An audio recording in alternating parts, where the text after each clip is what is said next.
Hello and welcome back to another episode of Bedtime Stories. My name is Tracy and I'm your host. Tonight we're reading chapter 17 in A Princess of Mars, the first book in the John Carter of Mars series by Edgar Rice Burroughs. Now, this chapter is called A Costly Recapture. But before we get into that, I need to ask you a series of very serious questions. Have you gone pee in the potty yet? Have you brushed your teeth? Have you got your water next to the bed? Have you done your stretches? I have tea today because I'm actually recording this midday. You want to always avoid caffeine in the afternoon and evening time, even when you've got ADHD, kids.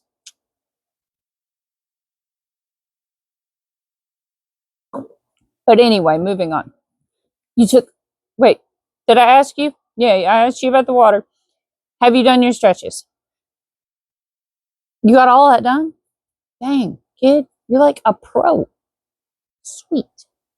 All right, well, since there's nothing else left to do besides like the video, subscribe to the channel, and click the notification bell, we will go ahead and get right to it.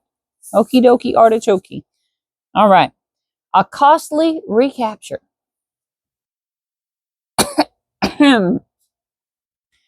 As the speaker ceased, he turned to leave the apartment by the door where I was standing. But I needed to wait no longer. I had heard enough to fill my soul with dread, and stealing quietly away, I returned to the courtyard by the way I had come. My plan of action was formed upon the instant, and crossing the square and the bordering avenue upon the opposite side, I soon stood within the courtyard of Talhaljas. The brilliantly lighted apartments of the first floor told me where first to seek, and advancing to the windows, I peered within. I soon discovered that my approach was not to be the easy thing I had hoped, for the rear rooms bordering the court were filled with warriors and women. I then glanced up at the stories above, discovering that the third was apparently unlighted, and so decided to make my entrance to the building from that point. It was the work of but a moment for me to reach the windows above, and soon I had drawn myself within the sheltering shadows of the unlighted third floor. Fortunately, the room I had selected was untenanted, and creeping noiselessly to the corridor beyond, I discovered a light in the apartments ahead of me. Reaching what appeared to be a doorway, I discovered that it was but an opening upon an immense inner chamber, which towered from the first floor, 2 stories below me, to the dome-like roof of the building high above my head. The floor of this great circular hall was thronged with chieftains, warriors, and women, and at one end was a great raised platform, upon which squatted the most hideous beast I had ever put my eyes upon. He had all the cold, hard, cruel, terrible features of the green warriors, but accentuated and debased by the animal passions to which he had given himself over for many years. There was not a mark of dignity or pride upon his bestial countenance, while his enormous bulk spread itself out upon the platform where he squatted, like some huge devilfish, his 6 limbs accentuating the similarity in a horrible and startling manner. But the sight that froze me with apprehension was that of Dejathoris and Sola standing there before him, and the fiendish leer of him as he let his great protruding eyes gloat upon the lines of her beautiful figure. She was speaking, but I could not hear what she said, nor could I make out the low grumbling of his reply. She stood there erect before him, her head held high, and even at the distance I was from them, I could read the scorn and disgust upon her face, as she let her haughty glance rest without sign of fear upon him. She was indeed the proud daughter of 1,000 Jedaks, every inch of her dear, precious little body so small, so frail beside the towering warriors around her, but in her majesty dwarfing them into insignificance. She was the mightiest figure among them, and I verily believe that they felt it. Presently, Talhaljas made a sign that the chamber be cleared, and that the prisoners be left alone before him. Slowly the chieftains, the warriors, and the women melted away into the shadows of the surrounding chambers, and Dejathoris and Sola stood alone before the Jedak of the Tharks. One chieftain alone had hesitated before departing. I saw him standing in the shadows of a mighty column, his fingers nervously toying with the hilt of his great sword, and his cruel eyes bent on in implacable hatred upon Tal Haljas. It was Tars Tarkas, and I could read his thoughts as they were an open book for the undisguised loathing upon his face. He was thinking of that other woman who 40 years ago had stood before this beast, and could I have spoken a word into his ear at that moment, the reign of Tal Haljas would have been over. But finally he also strode from the room, not knowing that he left his own daughter at the mercy of the creature he most loathed. Tal Haljas arose, and I, half fearing, half anticipating his intentions, hurried to the winding runway which led to the floors below. No one was near to intercept me, and I reached the main floor of the chamber unobserved, taking my station in the shadow of the same column that Tarkas had just deserted. As I reached the floor, Tal Haljas was speaking. Princess of Helium, I might wring a mighty ransom from your people, would I but return you to them unharmed. But 1,000 times rather would I watch that beautiful face writhe in the agony of torture. It shall be long drawn out, that I promise you. 10 days of pleasure were all too short to show the love I harbor for your race. The terrors of your death shall haunt the slumbers of the red men through all the ages to come. They will shudder in the shadows of the night as their fathers tell them of the awful vengeance of the green men, of the power and might and hate and cruelty of Tal Haljas. But before the torture you shall be mine for 1 short hour, and word of that too shall go forth to Tardos Mors, Jeddak of Helium, your grandfather, that he may grovel upon the ground in the agony of his sorrow. Tomorrow the torture will commence. Tonight thou art Tal Haljas's. Come.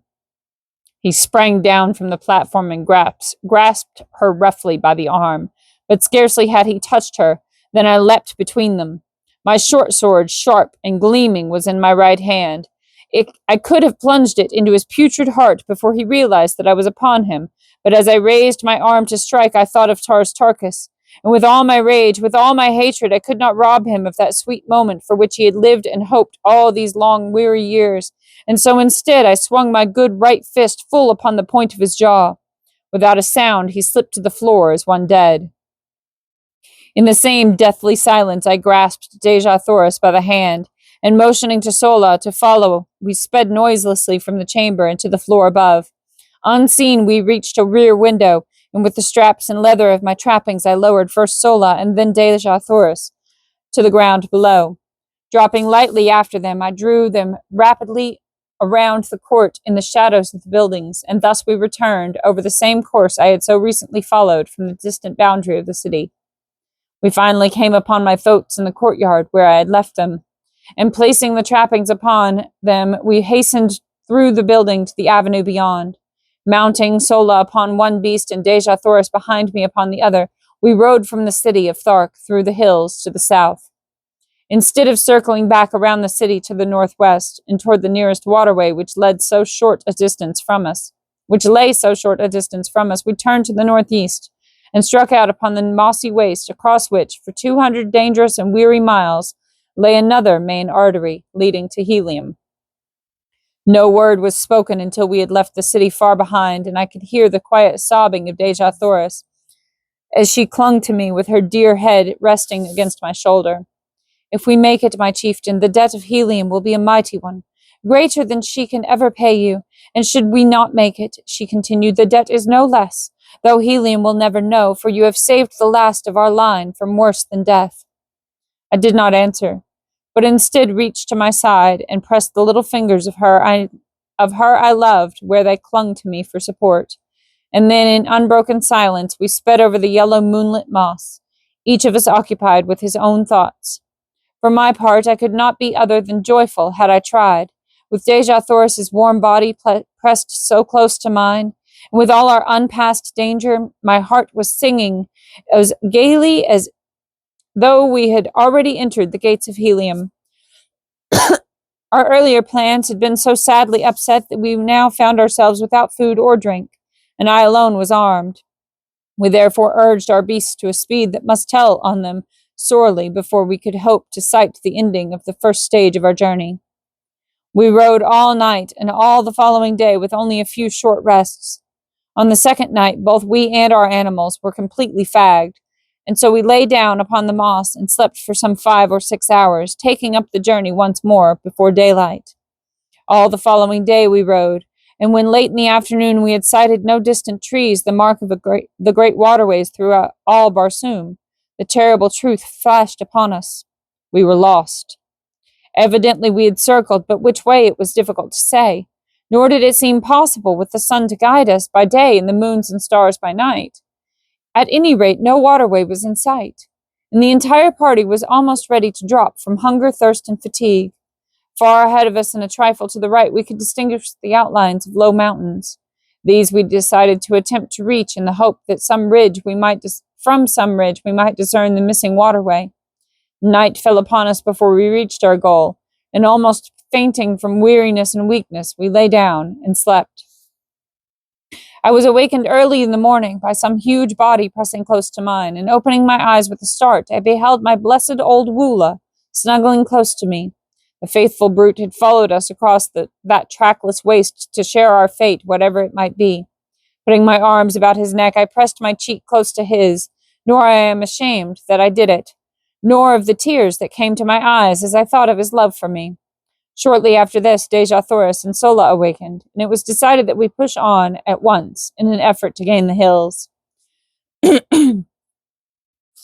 We had gone scarcely a mile when I noticed that my thoat was commencing to stumble and stagger in a most pitiful manner, though we had not attempted to force them out of a walk since about noon of the preceding day.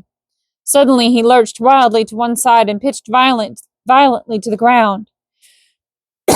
Deja Thoris and I were thrown clear of him and fell upon the soft moss with scarcely a jar. But the poor beast was in a pitiable condition, not even being able to rise, although relieved of our weight. Sola told me that the coolness of the night, when it fell, together with the rest, would doubtless revive him. So I decided not to kill him, as was my first intention, as I had thought it cruel to leave him alone there to die of hunger and thirst. Relieving him of his trappings, which I flung down beside him, we left the poor fellow to his fate, and pushed on with the one thoat as best we could.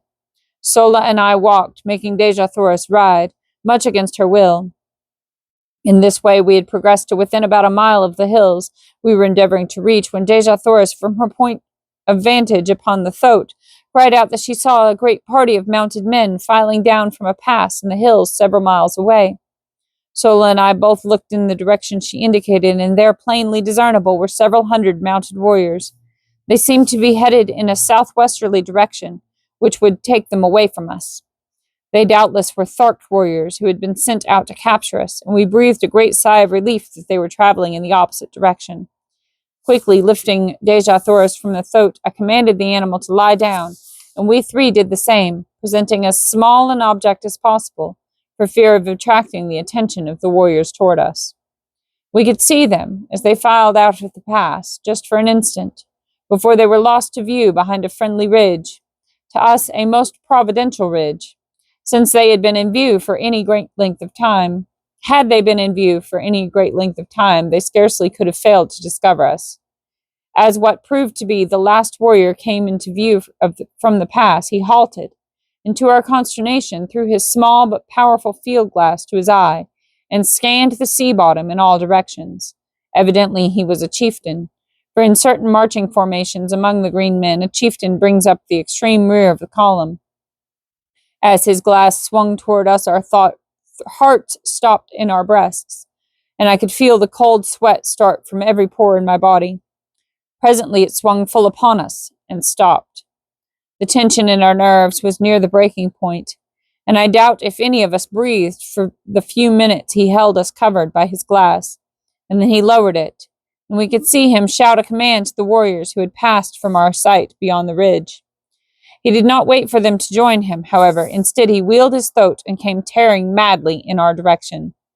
There was but one slight chance, and that we must take quickly. Raising my strange Martian rifle to my shoulder, I sighted and touched the button which controlled the trigger. There was a sharp explosion as the missile reached its goal, and the charving chieftain pitched backward from his flying mount. Springing to my feet, I urged the thoat to rise and directed Sola to take Dejah Thoris with her upon him and make a mighty effort to reach the hills before the green warriors were upon us. I knew that in the ravines and gullies they might find a temporary hiding place, and even though they died there of hunger and thirst, it would be better than if they fell into the hands of the Tharks.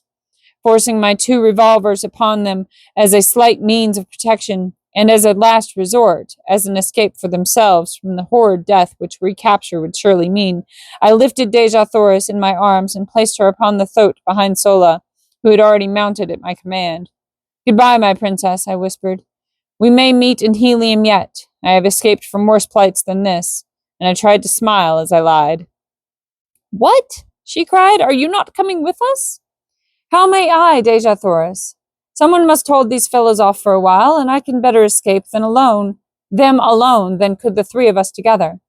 She sprang quickly from the thoat, and throwing her dear arms about my neck, turned to Sola, saying with quiet dignity, "Fly, Sola. Dejah Thoris remains to die with the man she loves." These words are engraved upon my heart. Ah, gladly would I give up my life 1,000 times, could I only hear them once again. But I could not then give even a second to the rapture of her sweet embrace, and pressing my lips to hers for the first time, I picked her up bodily and tossed her to her seat behind Sola again, commanding the latter in peremptory tones to hold her there by force, and then slapping the thoat upon the flank, I saw them borne away, Dejah Thoris struggling to the last to free herself from Sola's grasp. Turning, I beheld the green warriors mounting the ridge and looking for their chieftain. In a moment they saw him, and then me, but scarcely had they discovered me than I commenced firing, laying flat upon my belly in the moss. I had an even 100 yards in the magazine of my rifle and another 100 in the belt at my back, and I kept up a continuous stream of fire until I saw all of their warriors who had been first to return from behind the ridge either dead or scurrying to cover. My respite was short-lived, however, for soon an entire party, numbering some 1,000 men, came charging into view, racing madly toward me. I fired until my rifle was empty, and they were almost upon me. And then a glance showing me that Dejah Thoris and Sola had disappeared among the hills, I sprang up, throwing down my useless gun, and started away in the direction opposite to that taken by Sola and her charge. If ever Martians had an exhibition of jumping, it was granted those astonished warriors on that day, long years ago. But while it led them away from Dejah Thoris, it did not distract their attention from endeavoring to capture me. They raced wildly after me until finally my foot struck a projecting piece of quartz, and down I went sprawling upon the moss. As I looked up, they were upon me, and although I drew my longsword in an attempt to sell my life as dearly as possible, it was soon over. I reeled beneath their blows, which fell upon me in perfect torrents. My head swam, all was black, and I went down beneath them to oblivion. And that's the end of chapter 17. What'd you think? That was very exciting, wasn't it? Well, that's all for tonight. Good night. Sleep tight. Don't let the bedbugs bite. And if they do, bite them back, okay? I love you very much. Good night.